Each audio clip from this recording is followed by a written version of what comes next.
My parents threw me out for my pregnant sister on my 18th birthday.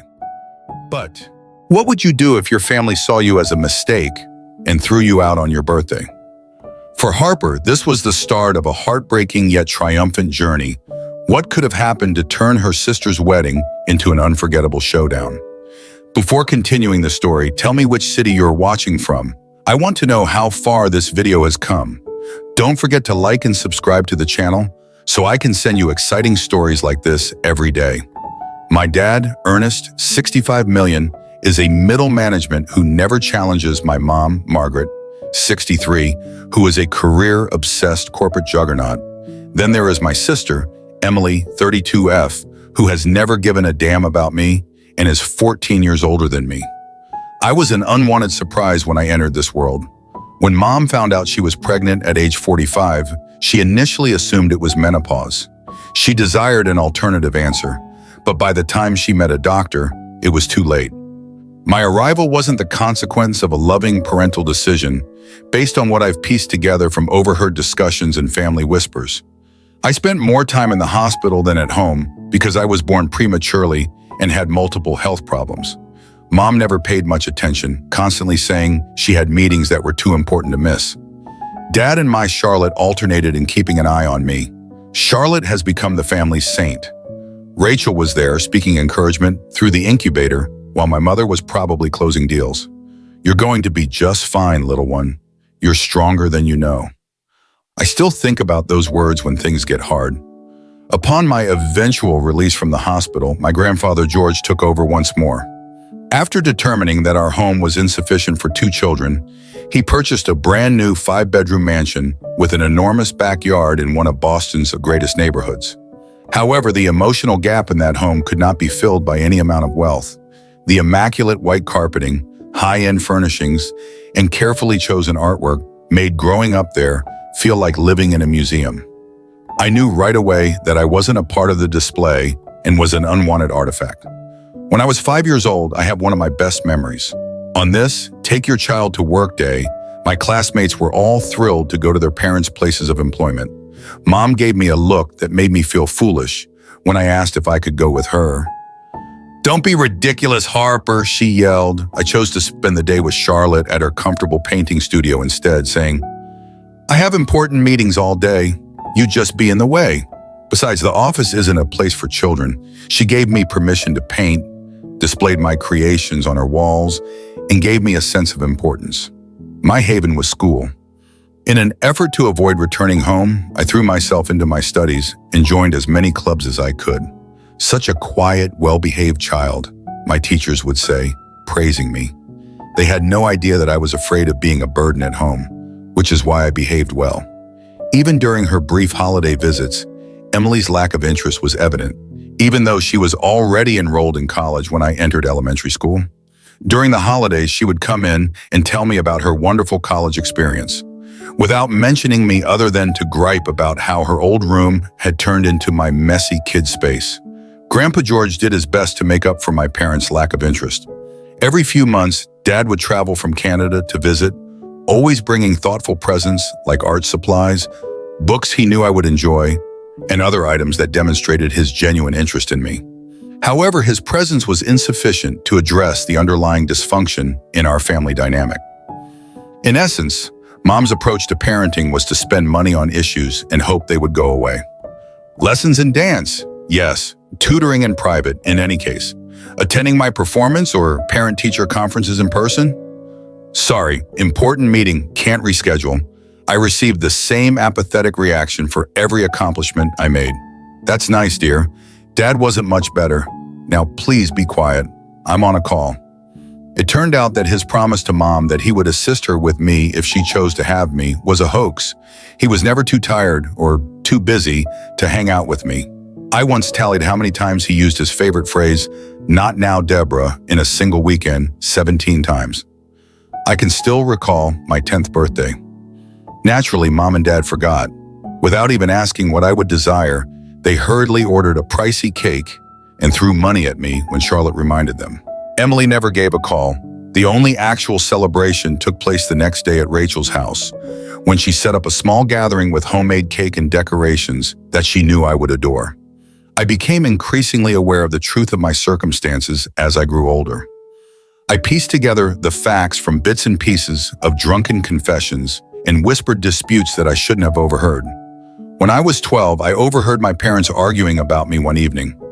Mom, who was likely drinking her third glass of wine, said, "She's just so demanding, needing something, always wanting attention." I did not sign up for this. "How do you want me to handle this?" Dad retorted. "We can't really give her back." I began spending much more time at Charlotte's after that.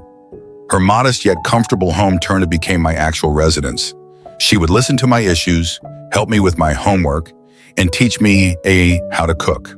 All of the duties that parents are expected to perform. On the weekends, we would work on creative projects, bake cookies, or simply chat about life. She would inquire about my aspirations, anxieties, and future goals, things that my own parents never bothered to find out about. As the years passed, the gap between my life at home and my time with Rachel grew more pronounced. I was Debbie at Rachel's, loved, respected, and heard. I was Deborah at my parents' house, the misfit, the trouble, the unwelcome one. I discovered how to exist in these parallel universes, flipping between them like a television channel. Naturally, Grandpa George noticed. In order to guarantee that I would have assets of my own when I turned 18, Dad began making direct deposits into a private account on my behalf. With a knowing expression, he would say, "Just in case." I didn't realize at the time how prophetic those comments would turn out to be. The world can be unpredictable. It's interesting how life can throw you a curveball when you least expect it. When my parents dropped a bombshell on me, I was 18, counting down the days until I could leave for college, and struggling to get by each day in the emotional wasteland that was my home. "Deborah," Mom continued in a very upbeat tone, "we have amazing news. Emily, your sister, is pregnant and getting married. We're going to be grandparents," Dad added with a foolish smile. Wondering why they were telling me this as though I should be ecstatic, I forced a smile. "That's fantastic," I said, Mom went on. "We're going to be very busy preparing for the wedding," oblivious to my lack of excitement. Their eyes flitted to my bedroom door, and then all of a sudden, everything fell into place. Emily and her husband will need space for the baby when they move in with us after the wedding. It all made sense. The measuring tape I had seen in my room, the whispered discussions I had been overhearing, and their strange interest in my aspirations. They were preparing for my departure as well as Emily's return. I realized that the upcoming weeks would be a game changer as I stood there and saw their faces light up at the thought of their real family getting together. I had no idea how drastically those changes would occur, or how karma would soon make a big appearance in our family's drama. Update 1, how my parents officially erased me on my 18th birthday. Allow me to explain how my parents formally removed me from their lives on my 18th birthday. Charlotte prepared her customary birthday pancakes and gave me the most considerate presents, including books, art tools, and a lovely handcrafted photo album of our times together. I spent the morning with her. Grandpa George was the true surprise. I initially assumed he was just being protective as usual, but now that I think about it, it seems like he knew something was coming. He had sent me the newest smartphone along with a letter that read, "Keep it handy and document anything important." When I got home to join in the celebration, he also requested me to participate in a live video call. I was unaware that I was going to document the proof that would make all the difference. I started the live video with Grandpa at noon and went home while talking to Charlotte about my morning. Something didn't feel right when I opened the front door. There was an odd fragrance of fresh paint in the air, and the house was eerily quiet. My pulse began to race as I ascended the stairs to my room. Something was clearly off. I always left my door open, but now it was closed. I nearly dropped my phone in horror when I turned the handle. My room was no longer my own. After being covered in my photographs and artwork, the walls were recently painted a gentle shade of blue. An ornate white crib had taken the place of my bed. Teddy bears were all over the place, and where my desk had been, there was a rocking chair. To fit the nautical theme, even the curtains had been changed. I heard footsteps behind me at that moment. My parents were shocked to discover me filming as they came out of their bedroom. "Deborah," Mom said sternly, "why are you in this place? Why are you taping too?" I was still processing the whole deletion of my existence, so I hardly paid attention to what she was saying. My room, what happened to it? Where are all my belongings? Dad nervously cleared his throat. You see, Deborah, we've made the decision to give your sister's child this room. Because it has the most natural light, it's ideal for a nursery, and our first grandson deserves the best, he said. With a beaming passion that I had never seen directed at me, Mom interrupted, saying, Emily is expecting a boy, the son your father has always desired. It seemed as though someone had punched me in the stomach. However, where should I sleep? Where are my belongings? With a dismissive gesture toward the stairs, Dad remarked, Oh, we packed up your stuff. The garage is where the boxes are.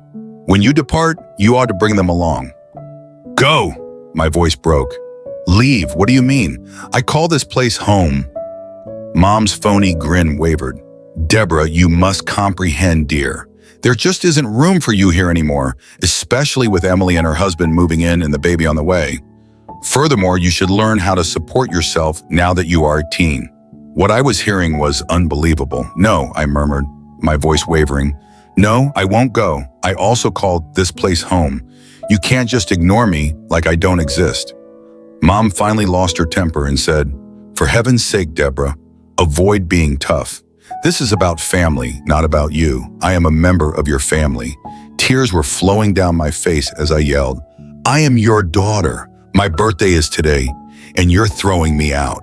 Did you not even realize it was my birthday? Dad rolled his eyes. Is it your birthday? Is it the purpose of this outburst?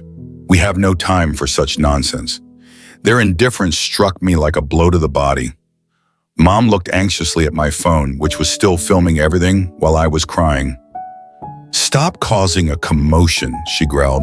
The neighbors will listen. Well done, I fired back. Give them permission. Make it clear to everyone your true character. Dad's fingers dug cruelly into my arm at that moment. He snarled, That's enough, and pulled me to the stairs. Leave right away and don't return. After a last shove, I was on the front porch with my stuff in hurriedly packed boxes. With a finality that reverberated in my bones, the door slammed behind me. I'm not sure how long I sat there crying, but Grandpa George's voice finally broke through my tears. Are you there, Deborah, my love? I witnessed everything. Don't worry, we'll resolve this. For now, go to Rachel's, shall we, and be careful with the video. Having witnessed the entire event via Grandpa's shared live broadcast, Charlotte was already waiting at her door when I got there. For the first time that day, I felt secure as she drew me into a strong embrace. Rachel insisted that my birthday be celebrated. She ordered my favorite meal, invited some of my closest friends over, and made every effort to make the day memorable. We all understood, however, that this was about more than just a botched birthday celebration. It was about my whole existence being completely upended. Grandpa George sent me an email that night when I was lying in bed in Rachel's guest room, which she started referring to as my room right away. He had a strategy, and his lawyer had saved and certified the live stream footage. He wrote, The wedding is in 3 days. Be prepared. Karma occasionally requires a little assistance to get going. I didn't realize at the time how correct he was, or how spectacularly karma was about to hit. Update 2. Emily's wedding is the target of karma. Charlotte demanded that we go to Emily's wedding even though we weren't invited. She helped me into a gorgeous blue frock she had purchased for the event and remarked, We have every right to be there. Besides, we were specifically invited by Grandpa George. As soon as we walked into the reception area, I saw Grandpa. I felt uneasy since he was sitting at a table close to the front, looking sharp in his pricey suit. His exact plans were kept a secret from me, as he wanted to be prepared for some justice. As my parents had imagined, the ceremony itself was picture perfect. In her expensive gown, Emily looked stunning, and her new husband appeared to be a kind guy, although a little overwhelmed by the extravagance. Throughout the ceremony, Mom and Dad looked like the ideal family they had always envisioned, beaming with delight. As my parents worked the room throughout the reception, boasting about their expecting grandson and pregnant daughter, I observed from a corner table. They presumably hoped we wouldn't cause a commotion by deliberately placing us at the farthest table. If only they were aware of the impending danger. Grandpa George abruptly rose up during the celebratory supper as the congratulatory remarks got underway. The astonished best man handed over the microphone to him as he marched to the front of the room. There was silence in the room. He opened with the serene authority that only comes with age and wealth, ladies and gentlemen. I'm sorry to disturb this happy occasion, but there is a serious injustice that must be addressed. I have never seen a takedown as deliciously vicious as the one that followed. Grandpa meticulously described every aspect, from my parents' early denial of my existence to their recent eviction on my birthday. On the projection screen in the reception area, he presented a few selected segments from the live feed, allowing everyone to see their actual hues in high definition. He roared, "These people threw their own daughter out like garbage on her 18th birthday to make room for their new grandson. Keep an eye on this." The film showed Dad's physical aggressiveness and Mom's contemptuous cruelty. The guests' faces shifted from bewilderment to surprise to indignation. In fact, a few of Mom's best friends stood up and left. As she watched, Emily's mascara trickled down her cheeks, making her new spouse appear more uneasy. Grandpa wasn't done when Mom, her face flushed, tried to intervene. His voice was as frigid as ice when he turned to face my parents. "Let me state this unequivocally. I am altering my will. I will give Rachel and Harper every money I have. Emily, Margaret, and Ernest, you're all totally disconnected.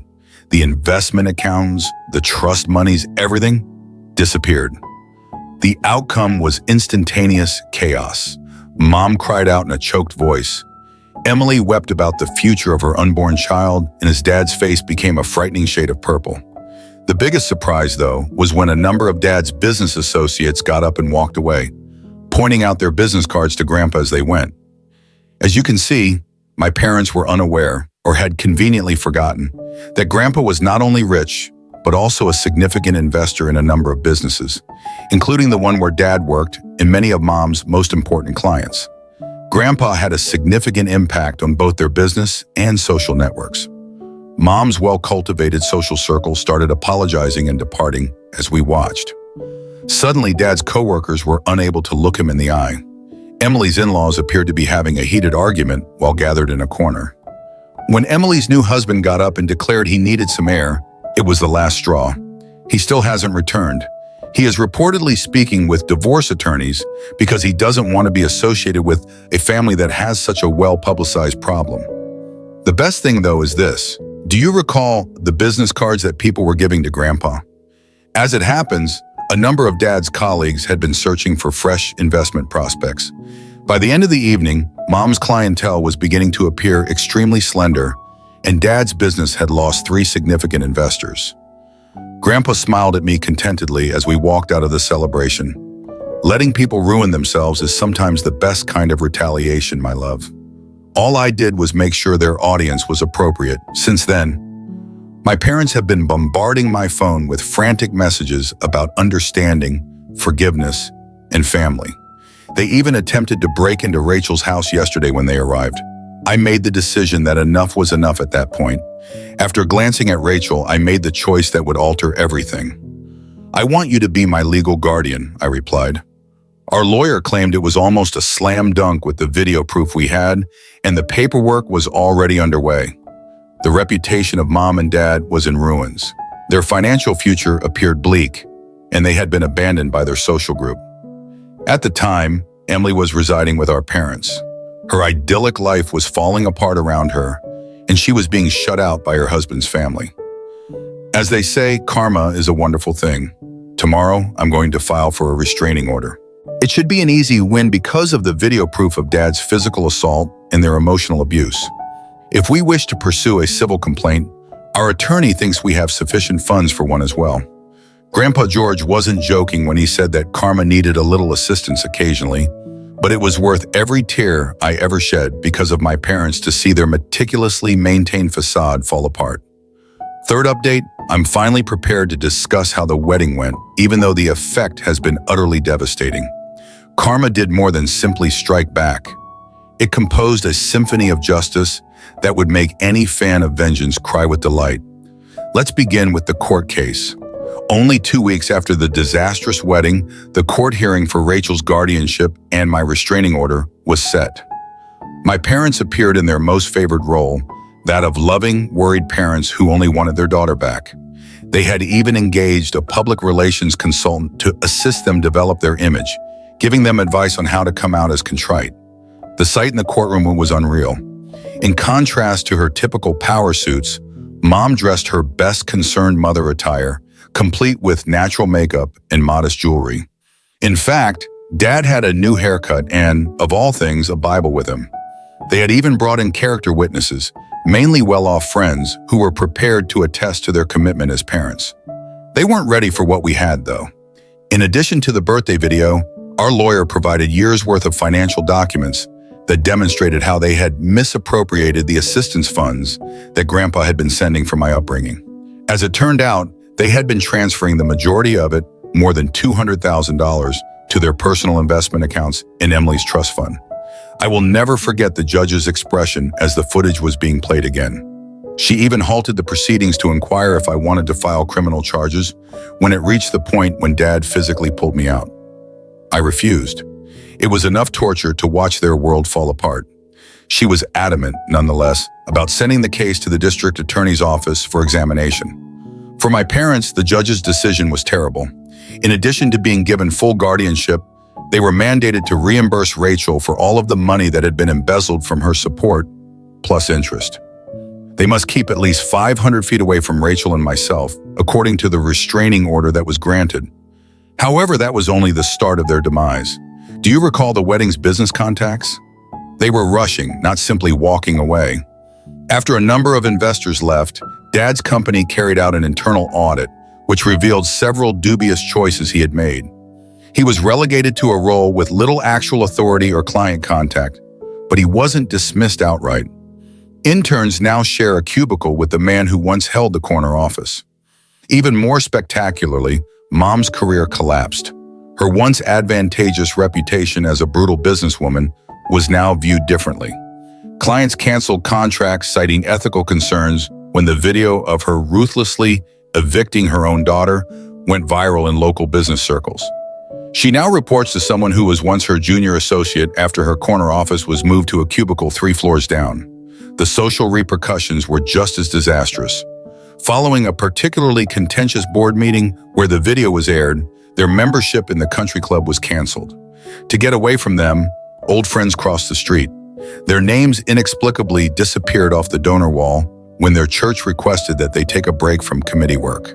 In little than a month, the meticulously crafted social standing they had spent decades cultivating fell apart. Things haven't gotten much better for Emily. 2 weeks after the wedding, her husband filed for divorce, citing fraudulent misrepresentation of family character. She continues to live with our parents, using department store maternity clothes in place of her fashionable pregnancy outfit. My former room, the nursery they so brutally evicted me for, is now empty and underused, while her ideal suburban dream has degraded into sharing her old adolescent bedroom with her expectant child. The impact on finances has been enormous. Grandpa George wasn't threatening the will in a meaningless way. He essentially moved the majority of his assets out of my parents' grasp by having his attorneys create an irrevocable trust for Rachel and me. They have now received eviction papers from the house they reside in, which is officially held by one of Grandpa's businesses. While the investigation into the stolen support monies is ongoing, their investment portfolio has been placed on hold. They made every effort to turn things around, including offering treatment, making heartfelt apologies, and even trying to buy Rachel's neighbors to spy on us. They sent their lawyer to negotiate last week, seemingly ready to forgive me if I could persuade Grandpa to restore their inheritance. It was almost impressive how bold they were. For my part, things has taken a surprisingly positive turn. In what is now officially my permanent residence, Rachel and I share a home. We've painted my room in my favorite colors, hung my artwork, and made it genuinely so it's no longer just a guest room. Rachel even assisted me in creating a fairy light-equipped reading nook near the window. I feel like I have a true home for the first time in my life. Grandpa George established a substantial college fund, and I've received acceptance offers for the next autumn semester from multiple universities. I decided to study psychology with a focus on family trauma therapy because, well, I might as well apply my life experience. Having gone through various ups and downs in my family, I realized that I can have a deeper understanding of the pain families face, especially those with toxic environments. This is why I want to study to become a specialist who can help families, especially children, overcome the psychological scars left by their family circumstances. I have already begun helping teenagers from unhealthy families by working at a local youth shelter. This work has not only helped me develop my skills, but also given me valuable real-life experiences in understanding and assisting them. From this, I have also received tremendous support from those around me, including colleagues and the youth I encounter. It seems that many people in similar situations have found resonance in my story. They can feel the pain I have gone through, and this connection gives them the strength to continue with their lives. I started a blog to chronicle my healing process, joined support groups, and made new friends who can relate to what I have been through. The messages I receive every day from people going through similar circumstances give me hope that all this suffering can lead to something positive and meaningful. Yesterday, my parents' most recent attempt to reach out was a formal letter from their lawyer threatening to sue me for defamation if I do not retract my false accusations. Our lawyer actually chuckled when he read the letter, but he also reminded them that we have everything on video and that the truth is an absolute defense against defamation. Reflecting on the past 3 months, I have come to a crucial realization that sometimes the family you were born into is not the family you were meant to stay with.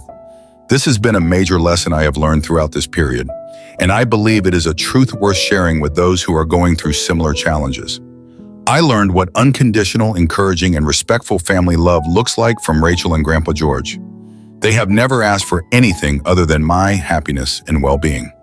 Since I came to live with them, I have had the chance to witness a true family where love is expressed not only through words, but also through actions. They taught me how to love myself, how to accept and forgive myself, things I never fully understood before. Their love has helped me heal from the pain and trauma of my past. Since I began this journey of learning and healing, I realized that I can help others not only through my professional skills, but also through my own personal story. What I have been through is not an end, but a turning point that allows me to see the light at the end of the tunnel. Every day that passes, I learn something new about myself, about the world around me, and about how I can contribute to the community. When I began pursuing this path, I realized that I am not alone. There are so many people, including young people, going through similar situations. And I know that every shared story, every bit of help, no matter how small, can make a difference. Therefore, I am committed to continue learning, growing, and sharing what I can to help those who are going through struggles like I did before. For me, learning is not just about getting a career, it's about growing, becoming a person who can inspire others to see that no matter how difficult things get, there is always a way out of the darkness. I believe that in the future, I will become a psychological expert not only with professional knowledge, but also with profound real-life experiences. And I will continue my mission to help families and children who need help. In life, we cannot choose the family we're born into, but we can choose how we live and who deserves to walk alongside us. Harper stands as a shining testament to this truth. From being cast aside by her family, she found justice and the strength to take control of her destiny. Her journey is more than just a story of pain. It is a beacon of hope for anyone grappling with unfairness within their own families. Harper's journey is like a rose blooming amidst thorns, where every scar life left on her only made her stronger and more resilient. The challenges she faced weren't meant to break her, but were the very catalyst that propelled her beyond the limits others tried to impose.